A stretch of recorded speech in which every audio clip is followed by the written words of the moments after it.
Yes, hello everyone, and I'm recording. This is week 11 tutorial, and we are talking about a very important topic, which is capital adequacy. Now, capital adequacy is a big work if you go and work in the industry. I have a lot of students who graduated from Monash. Some of them work in public bank and Hong Leong. They go there and they told me, sir, yes, we find that they are in those committees who are working in the capital adequacy issue. So it's actually a leadership type of work when you because you have all this coordination with the regulators, which is Bank Nigara, and this is why you have to. Uh, so so this actually is one of the most important topic, and it's a very recent banking issue. It just ended 2019. It's Basel 3. We are also waiting Basel 4 if there is any financial crisis. The way I planned this tutorial is as follows.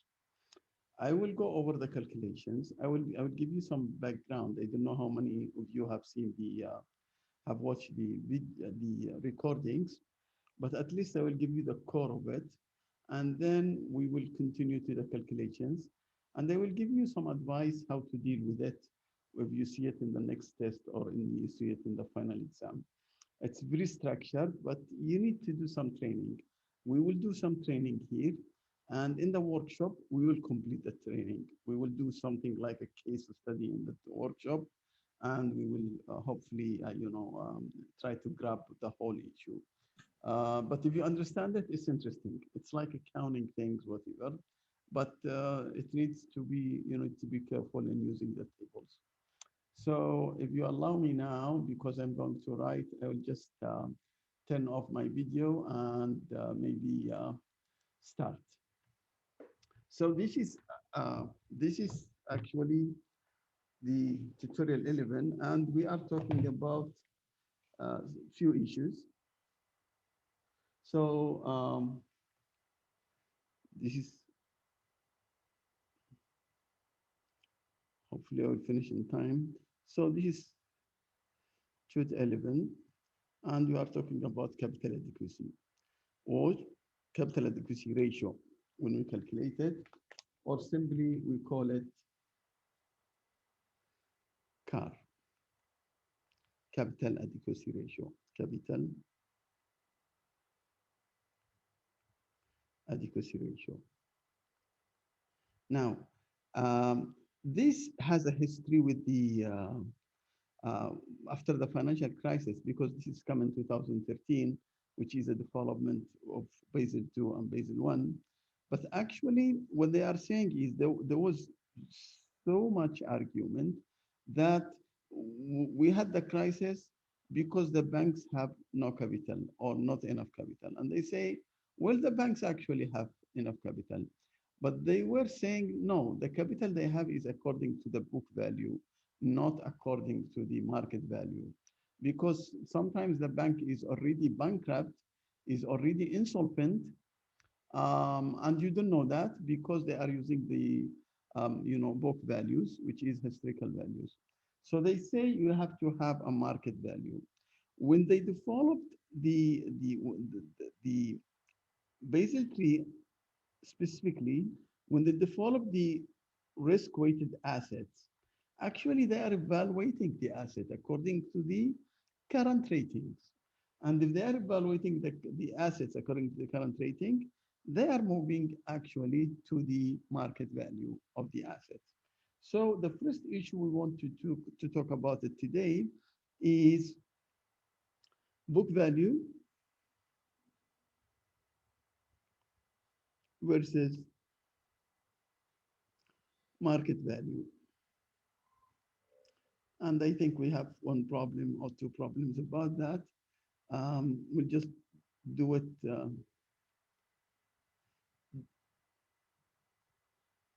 fast.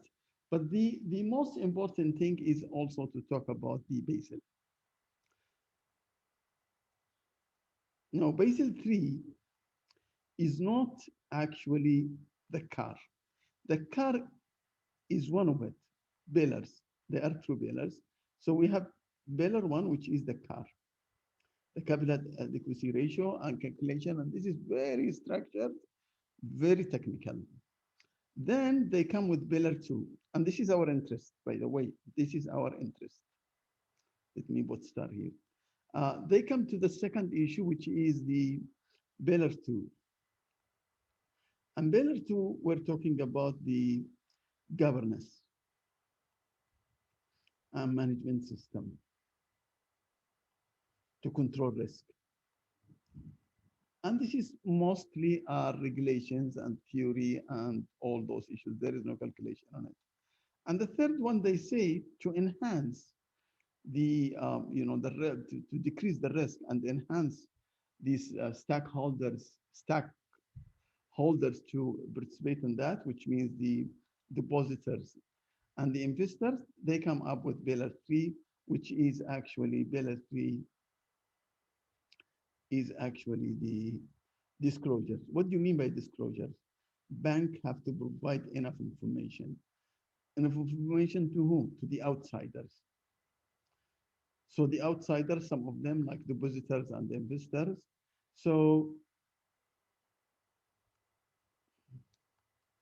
let's say stakeholders. And these stakeholders actually will activate what we call market discipline. So our interest, as I told you, is actually in this area. Now, having said that, let's move now to the pillar one. Now, pillar one, which is the capital, they say, okay, to calculate this pillar one, you should go through standardized approach, which is what we are doing. And the standardized approach, we have to discuss because what is the CAR? The CAR is actually this formula. All we are doing is this formula. We want to calculate the regulatory capital over the risk-weighted assets of credit risk, market risk,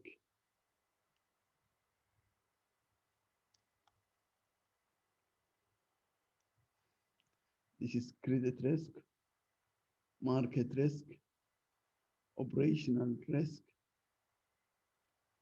interest rate for the book value, for the banking book, interest rate for the banking book, risk. And then we have to calculate something called the securitization risk. All of this is actually risk of the assets. And you need to have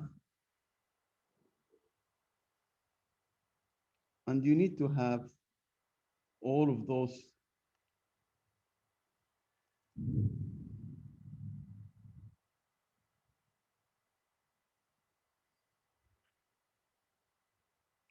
and you have to have a regulatory capital. Now, this regulatory capital is what? Is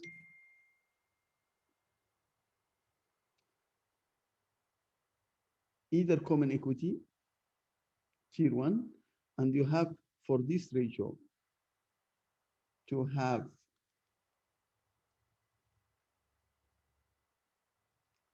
7.5%, 7%, or it can be tier one, and it should be more than or equal to 8.5%, or you can have what we call total capital,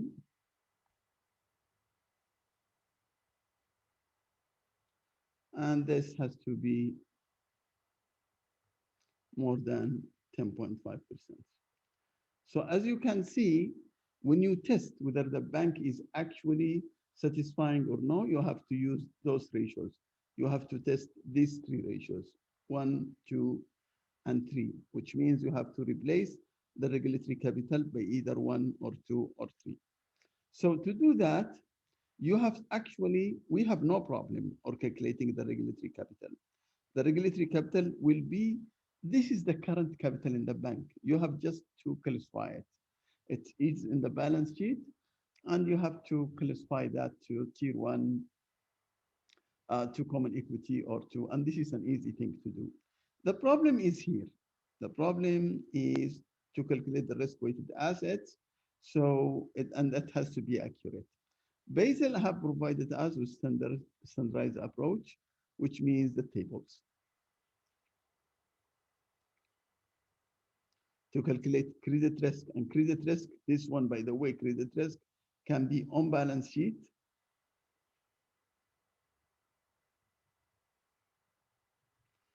or off balance sheet. And then you go with market risk, and market risk also divided operational risk. We have one equation, and then so we go through all those issues until we calculate it. Until we are finished, as I will show you in the case in the workshop, I will divide it and see whether the bank satisfy or not satisfy. And if it doesn't satisfy, what to do. Now, the other way is to, and this is what Malaysia and some other countries, internal model or advanced model. This has nothing to do with the table, statistical approach. And this statistical approach is actually use statistics and data and calculate the VAR and all these issues and estimate the risk. And the risk is actually the capital, because the capital is to buffer the risk. So we are working in this area, which is most countries also work on it. It's easy, and if you don't have the expertise, and small banks can do that if you don't have the expertise to, or you don't have enough data to calculate and estimate the risk. So that's the whole issue we want to do. So my advice to you is the following. Please be smart in dealing with those tables. Now, these tables are scattered in the textbook. It's not mentioned in the publisher slides and whatever. It's not there, and it's here and there. So what I did is actually I compromise. I make them in one.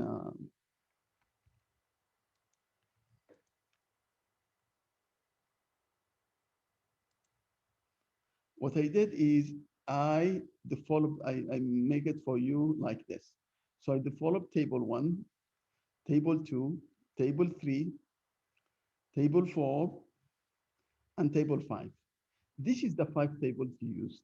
All my advice to you is to be smart. I mean, to train yourself how to use these tables. If you know how to use the tables, the problem is solved. And every single table have some type of use. I have, merged them all together so they can serve the whole thing. These tables will be provided for you in tests and the final exam. You just use them and everything will be just nice. Now, today we will have some training on how to use them, and also in the case which is in the workshop, we will use them, and I think most of you will be aware how to use them. Now, let me go now to the back to the tutorial. So let me just start with a very easy question now.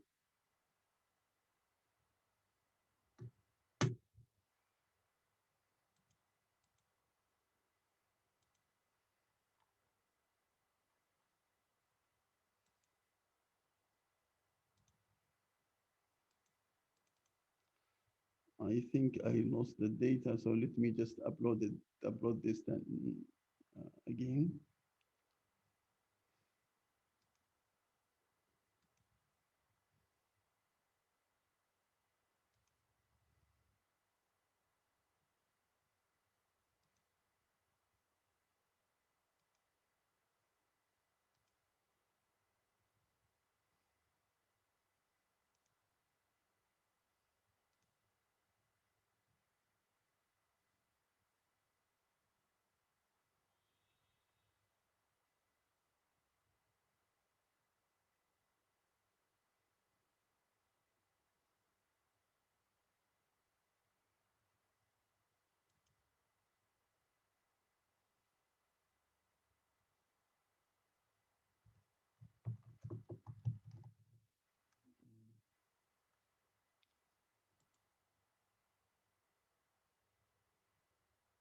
I'll just upload it now, don't worry.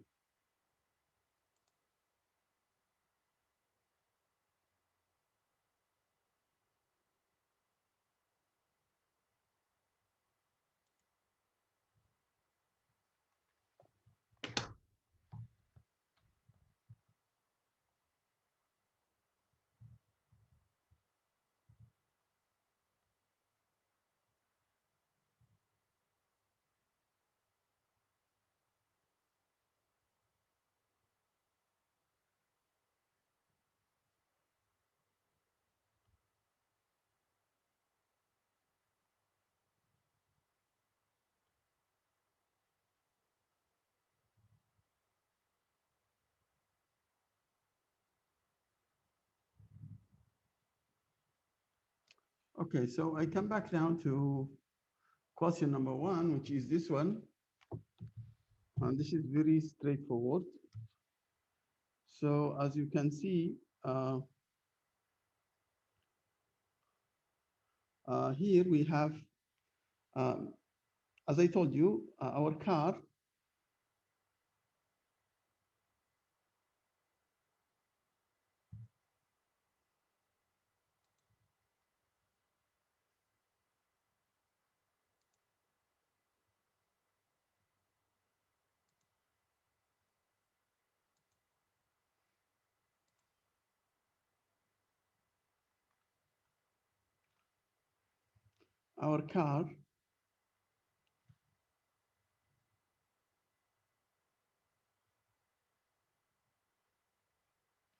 is the regulatory capital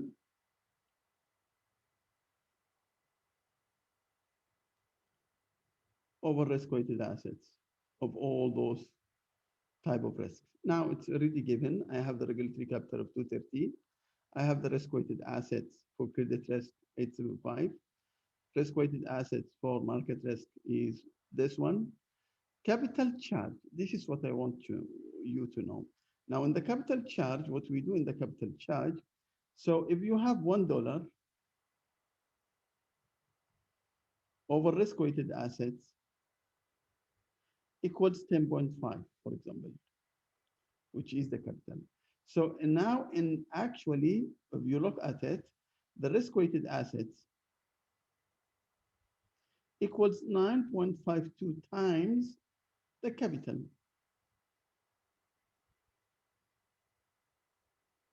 So actually in this case, when we have capital charge of 42, because some of those risks, according to the table, will not allow you to use they will not give you the risk-weighted assets. They will give you how much capital how much capital is enough to buffer this risk. But actually, you don't need the capital because the capital already in your balance sheet, which is the current capital. It just tell you how much exactly capital you need to buffer that risk. If I know it, I'll just multiply it by 9.52 to get the risk-weighted assets. So if you see capital chart, just multiply by 9.52 all the time. So this is what I did. So this one is risk weighted. So this risk weighted, risk weighted, risk weighted. Only this, which is capital charge. So I will multiply it by 9.52. So as you can see now, now I'm calculating the car. I bought the capital is here, and I bought the risk-weighted assets of those risks, which is credit market. This is the capital charge time 9.52 for the operational risk, and this is for the interest rate. So I get 11.72. As you can see, this bank is good. It's not really good. I mean, they satisfy because this is the total capital, because this is the total capital, which means this total capital is 11.72, which is more than 10.5. So my first impression is that this bank is actually satisfying Basel III requirements. This is the first thing, just to give you an overview. Now, I don't want to talk about the book value. This problem number 3, I will come back to it. Number 4, come back to it. I just want to train ourselves for using the tables. And I will show you if you do it like this, because when you do the test or the exams, of course, you have access to those tables. You can just put them there. And what I do is usually, I will have two tables because most tables I will use is table 5. And table 5 I will use all the time. So I will open two files and I will keep table 5 already open all the time. And this table, I can use it to use, some of the other tables. So now if I come to my problems, remember, um, when I calculate this, when I calculate these values, I'm calculating mostly for the credit risk. And the credit risk is the biggest problem. Credit risk is, I told you, on balance sheet and off balance sheet. So what I do now, this is for the credit risk, okay? So the credit risk, I will take all the assets and started to work with the credit risk because as I told you, the car is so many things, started with the credit risk and then the market risk, you can calculate it if I give you information. Otherwise, I will tell you there is no other risk or there is other risks and the capital charge is such and such. When I give you capital charge, it's just a piece of cake multiplied by 9.52, as we will see in the case. Now, look, for example, now I'm just trying to get, this is the effect of the risk-weighted assets. I have 10 million cash reserves. So the tables, as you can see here, in table 5, we are using standards and poor's. All the time, please use standards and poor's. Because we have three agencies, right? This is the rating of Fitch, Moody's, and Standard Poor's. We're actually using S&P, which is this one. And you can see now, this is the rating. And this is the risk weight. So it comes from 0 to 150. So all you have to do now, for example, when we go to our problem, this is how to calculate it. 10 million cash reserves. So 10 million is, it's 10 million. What is it? It's a cash reserve. I go in table 5 and look for they tell me if it is a cash equivalent, or think with Australian banks. Those people, cash actually, the money is really in my pocket or in my reserves. It's not a loan, and there is no credit risk. It will be paid. It is already paid. But now with the governments, most governments, any treasury bills or any government, investment with government like treasury bills, government bonds, except for municipal bonds, all of those actually are zero risk. So actually, I don't have to have a capital for that. And this is what they are telling me, 0%. And you can see table 5 if you want. So it's 0. Let's go to the next one. Now the next one is 50 million 91-day Australian government securities, which means also 50 million. The rate of it, according to table 5 is 0%, which is in table 5, and I get 0. Now, number C, 25 million in cash items in the process of collection. I don't care about this, it's like this is like account receivables. Now, because it's account receivables, but the customers that I'm going to collect from is AAA. Now, I need to go and see AAA, how much they are. AAA, where is the AAA? It's here. So it's 20%.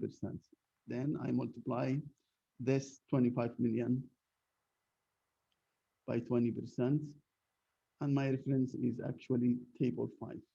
So that is 5 million. Now, 5 million UK government. Don't be trapped by this. If there is a rating, follow the rating. I think this is a very bad issue of bonds.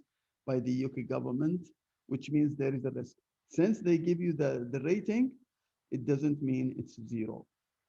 So in this case, you will take the 5 million, just go and look for the rating of the AAA, which is 20%, I told you, times 20%, and that is actually table 5, and it's 1 million. Let's look at this 5 million OECD. Now, this government or it's Organization of Economic Cooperation Development. It's a group of countries, including it's a group of countries. So these countries by Basel have been, if you are investing with any of them, they make them in the same rank. So, but they give you the rating also. So it's 5 million also times AA, which is 20%, which means two. So that is 1 million. Now, look, remember, my friends, when we do loans, the off-balance sheet loans, it's either business loans or even personal loans, and they will give you a ranking from table 5. They will give you a rating, or it could be housing loans, which is big category.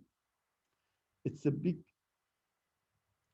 Now, this housing loans have different tables, which is table 2.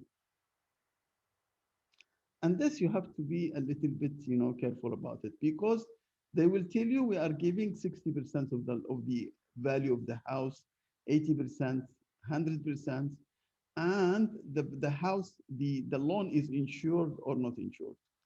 Besides, whether this contract is standardized, because there is standardized loans, standardized contract for mortgages all over banks all over the world, or is it customized, which is not standardized. So if it is standardized, they will give you the rating. Now let me see how they use it. This is table 2. Excuse me, it's table 1. It's table 1. So let me just go. This is table 1, the housing. So in the housing, see what they have here. They will tell you this is LVR, L value. This is the LVR.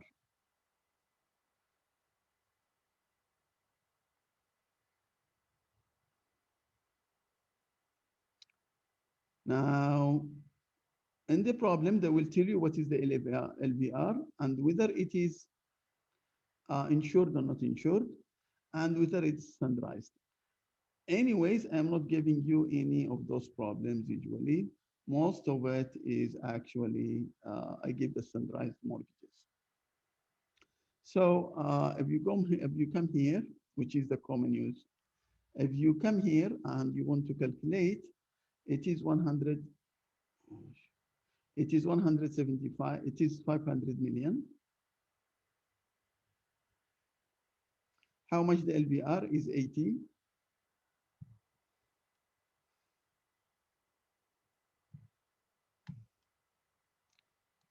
I lost the tables again, but I will bring them, don't worry.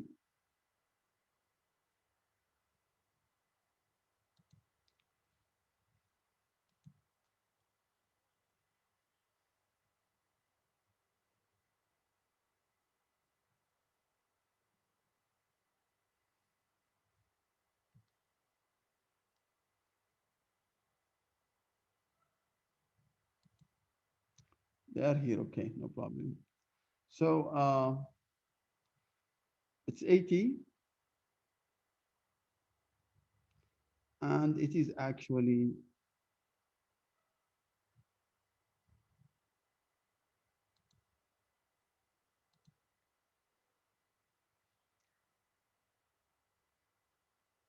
standardized residual mortgage,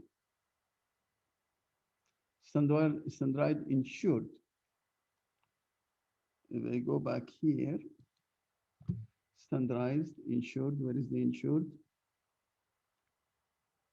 It's this one, and it's 80, so it's 35%. So I go and multiply it now by the 85%, which is 500 times 35%. That will give me 175 million. Now, 500 million business loan. Now, it's business loan, which means I will go to table 5. Now, I will go directly to table 5.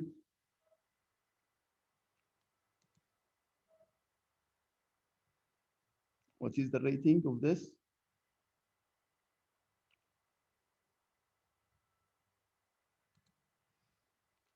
S triple B, I think it's 150%. You can memorize it. You don't have to memorize anything. You just do. So the triple B is here. Oh, it's 100%. So this will make it 500 million. And this is table 1. This is table 5. So that will make it 500 million. Now 100, now we move to the, as I told you, the off balance sheet.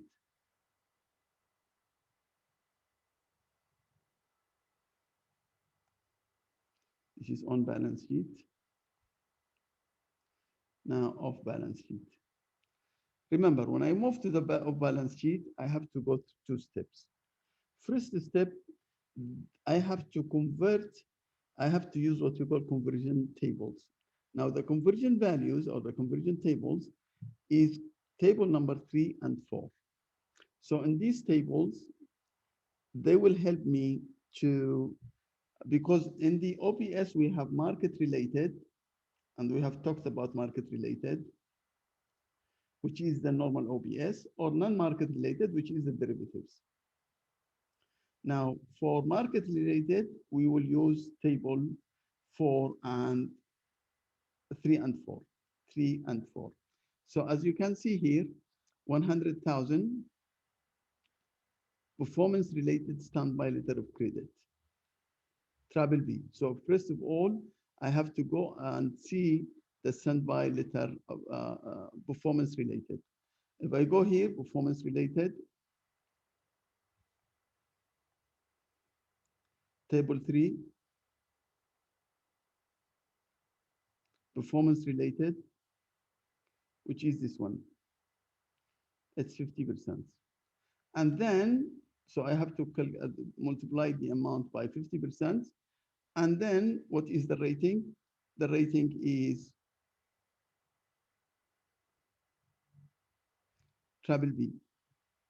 So actually, I will take 100 million times 50%, and the triple B, I know it's 100%, which make it 50,000.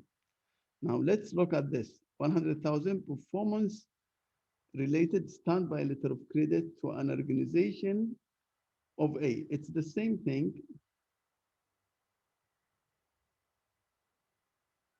However, the rating is A.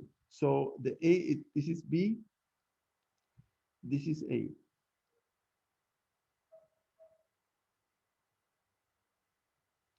So I have to go to table 5 and see this one, 50%, because this is the rating of it.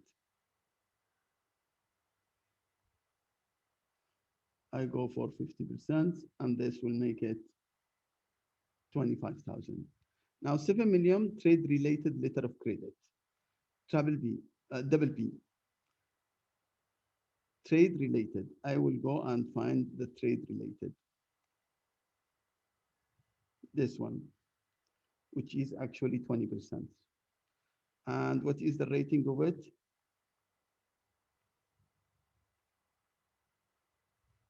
B. So I have to take this one, 17 million.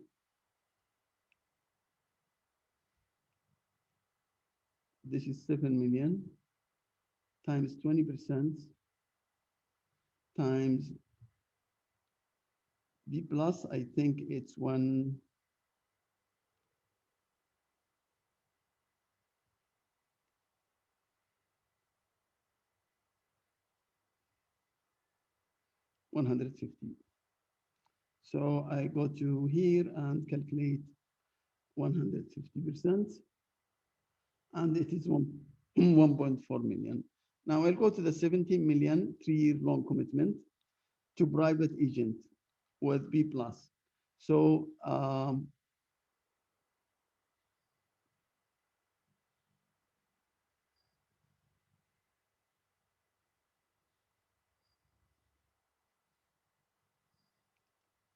this is I finished here. So we have 17 million times loan commitment. So in the loan commitment, I will go to table 4. If you can see here, the commitments, and it is more than 1 year. So I'm taking 50%. So I will have to 17 times 50%. What is the rating? B plus, which is 150%. So it's 1275. Now 17 million, 3 months commitment to a private agent. This one, you have to, according to, because it's a long commitment for 3 months. It's actually less than 1 year. It looks like this loan is actually going to be taken. The drawdown of this loan is going to happen. So it's actually like a loan. So you don't need to make the conversion. Also on the tables, because it's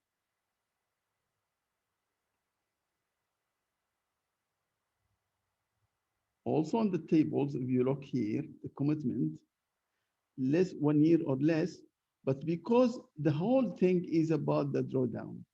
Now we have argued about the students last time, but the publisher is insisting of the drawdown of making it not a commitment because it's 3 months and it's to private. So we actually ignore it as off balance sheet and we think it's really a loan. So what we have to do now is just to multiply by the, uh, so it's 70 million times 50%, which is the rating of the AAA, which is actually 8.5 million. Now we have 30 million standby letter of credit, Triple C. So I have the 30 million and it's standby letter of credit. Standby letter of credit is here.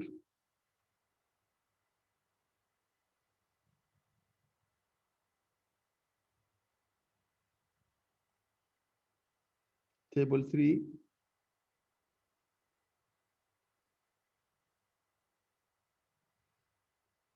it's like direct substitutes, standby letter of credit. So it's 100%.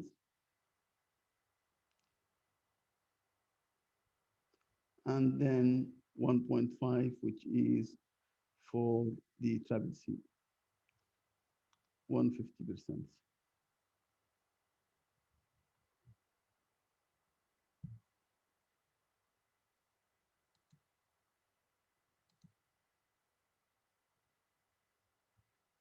So it's for 45 million.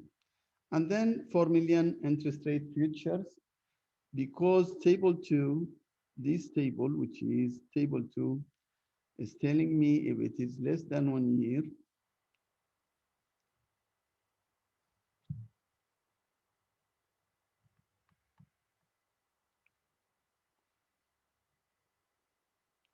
future contracts usually less than 1 year. So it's very short, very short. It's like trading. So it's 0. So in this case, actually, we are using the 0.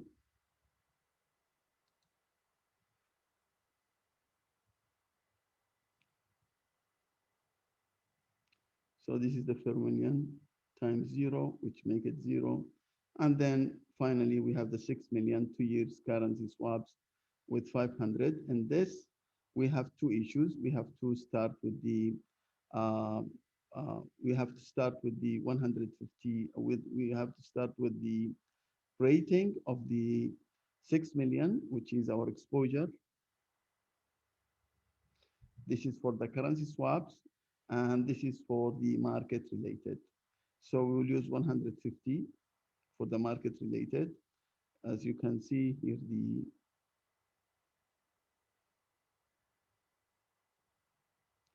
it's 5%.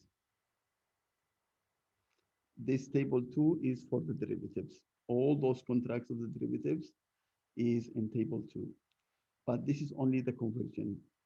So I converted for 5%,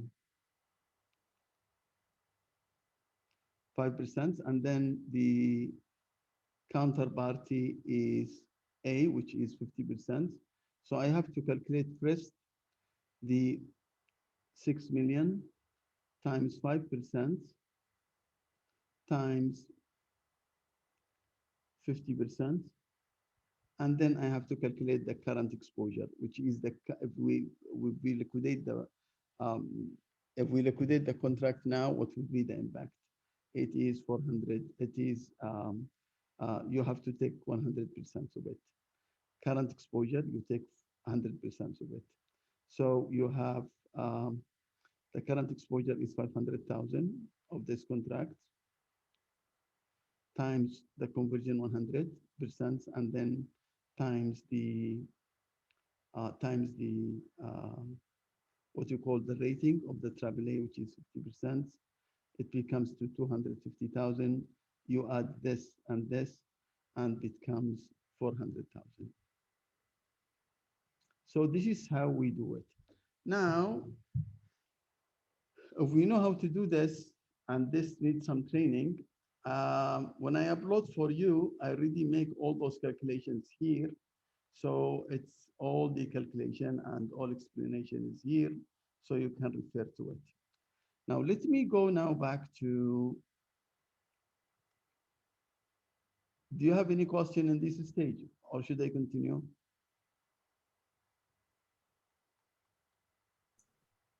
You can continue, sir. All good. Okay. So now,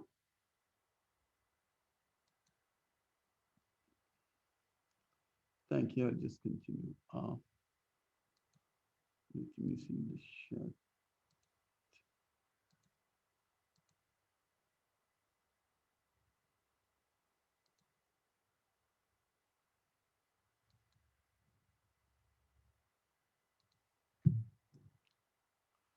Okay, I can't even see the chat, but I assume everybody is okay. So in this question, which is this one, this is a typical problem for capital adequacy for the car. Now, what I want to tell you here, when we talk about it, uh, please understand the following. I give you here the rating. I give you here the conversion, and as the tables are there, which is,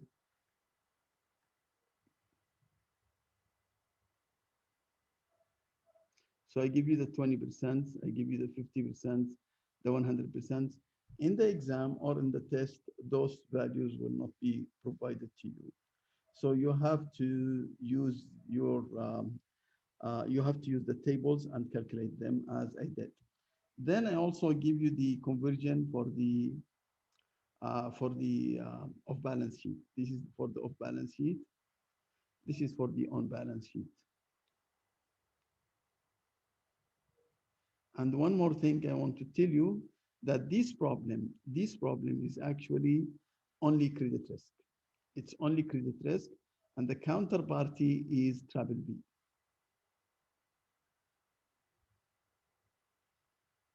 Okay. Now, based on this, I will do the calculation. They want me to calculate the car.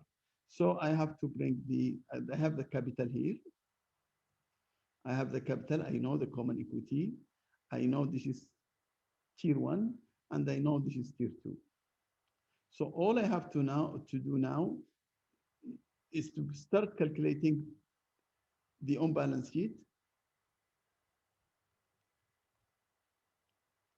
and then calculate the OPS, add them up, and start to build the formula the ratio and see whether we are satisfying or not. Now let me see. Let me show you how it was. Uh,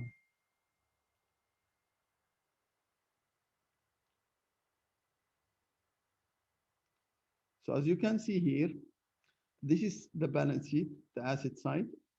I have cash, I have interbank deposits, and mortgage loan, business loan, and this is what you will do in the exam. So, and this problem actually has been in the exam for a long time. So the cash is 20, the rate is 0. So I have 0 here. Here I have the interbank deposit. According to the rating is 20%. And I have mortgage loan 70. It's 85%. And it is not insured. So I take 50% using table 1. And then I have business loans with um, the rating is given, it's already here,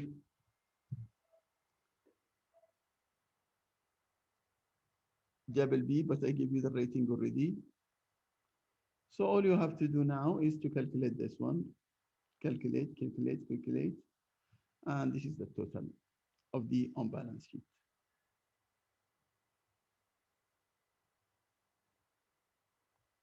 Now I go to the off-balance sheet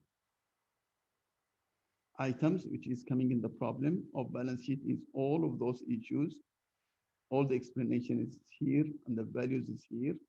So we have 30 million in performance-related standby letter of credit, 40 million and 2-year forward foreign exchange contract. This is derivative that currently in the money. In the money means we are gaining in this contract and we have a risk that the counterparty will not pay.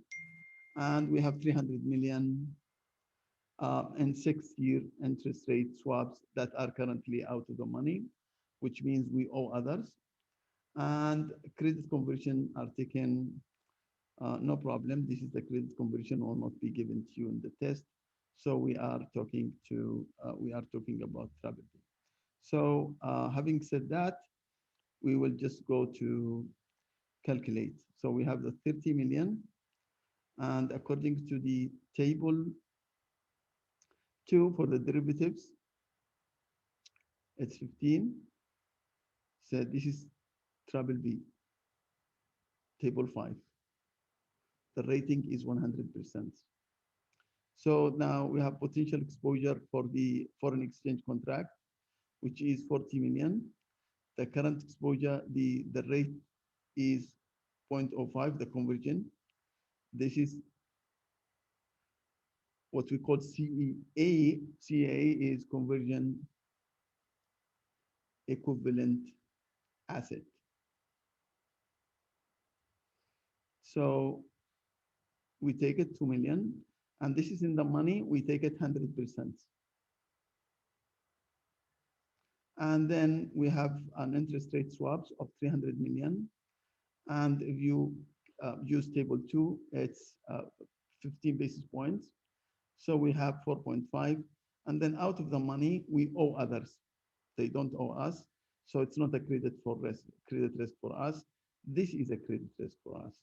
So we have next step to multiply it by the risk weight to get the risk weighted assets. And we did. So we find this, the off-balance sheet is 222.5 and the on-balance sheet is 110. So I have to add them up. Now the risk-weighted asset, which means now the risk-weighted asset actually, if you build a car, the risk-weighted asset is 132.5. And then I have to see I have to see the common equity. Common equity I have 2, and then I have tier 1 is this and this, and total capital is the whole thing, 3 plus 5 plus 2. So all I have to do now is to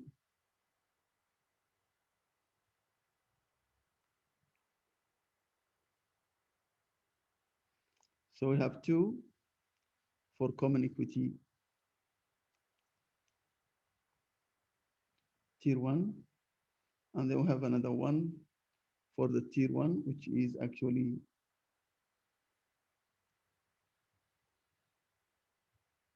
2 plus 5, 7.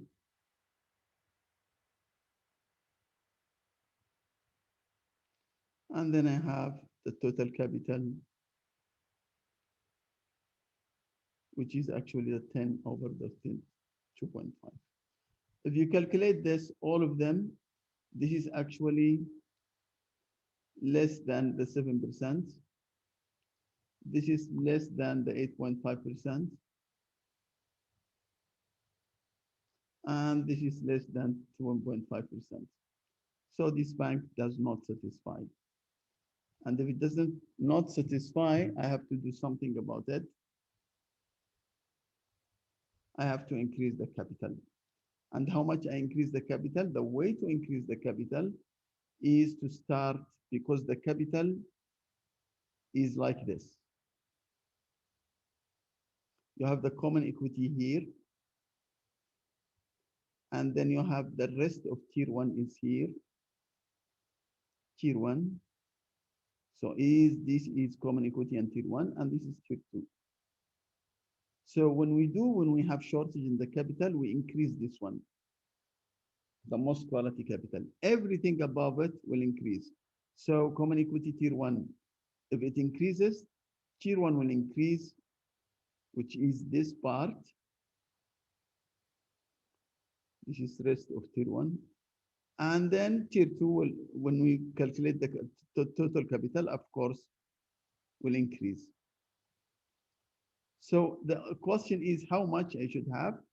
I should have the following. I should have, if it is, I should have a capital of 132.5 times 7%.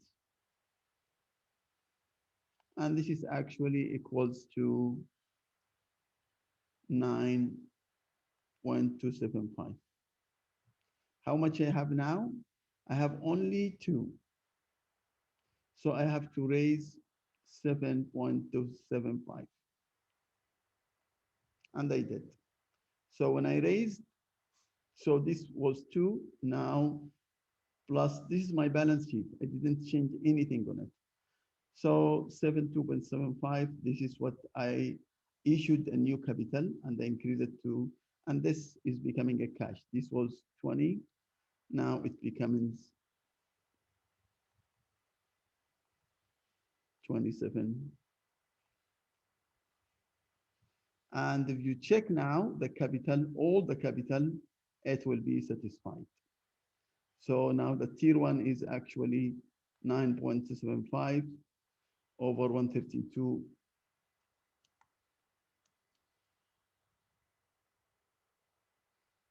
Tier one is also increased by from 7 plus 7.275 over 132. And total capital was 10 plus 7.275 over the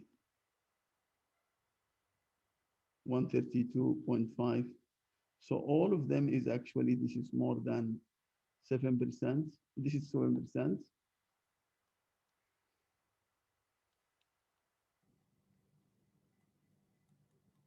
This is more than 8.5, and this is more 10.5. Problem is finished. So this is what I want you to do. The rest of the problems, I will just, the solution is here. And hopefully this is only about the very easy questions about the capital, about the book value and the book value and the, please read only this problem.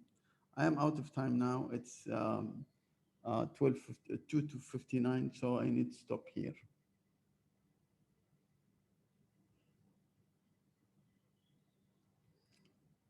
No more things about this. This is how just use the formula of the operational risk. And this is a question is very, to show you the difference between between what we call the book value capital and market value capital. It's very straightforward. So, any questions?